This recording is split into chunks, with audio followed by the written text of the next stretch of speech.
You try your very best to resist them getting bail, but that effort failed. Explain to us your an outline to us what you made before the court. It is the position of our office that they have become a flight risk. One of the issues is you have to be able to take care of yourself in Belize. Their business is down. One of the petitioners has been released of his employment. They really have no other means here. They have no property. The issue of the children are in human services.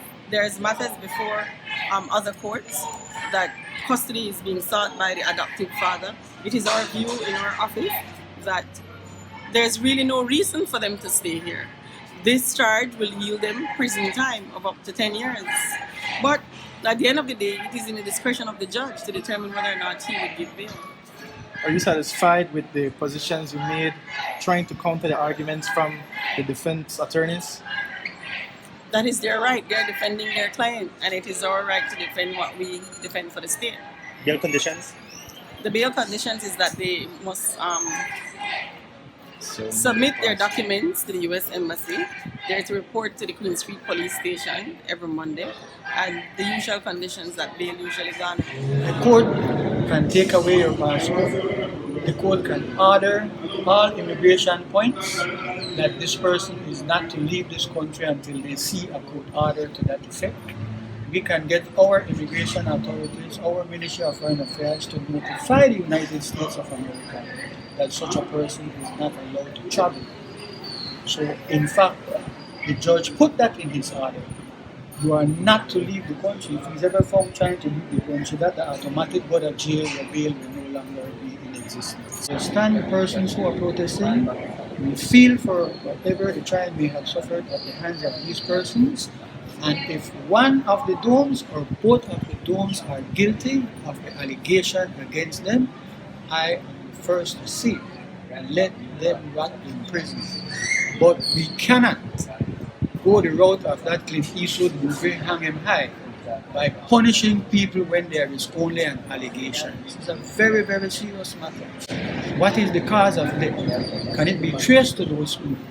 Did they beat that child so that she died? If there is no evidence to substantiate the matter, that will take place at the trial.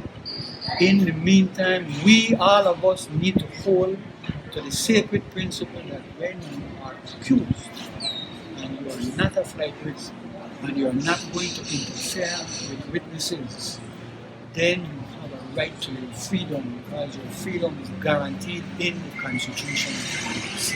So those were some of the main arguments that were bantered about this morning. Passport is to be surrendered, not to the clerk of courts or the police. It is to be sent or taken to the Embassy of the United States of America, along with a copy of the order, along with notification to the officials of the United States of the Embassy that Mr. and Mrs. Doehm are not allowed to leave this country. They are not to facilitate them. We are two friendly countries. We have extradition treaty between both of us.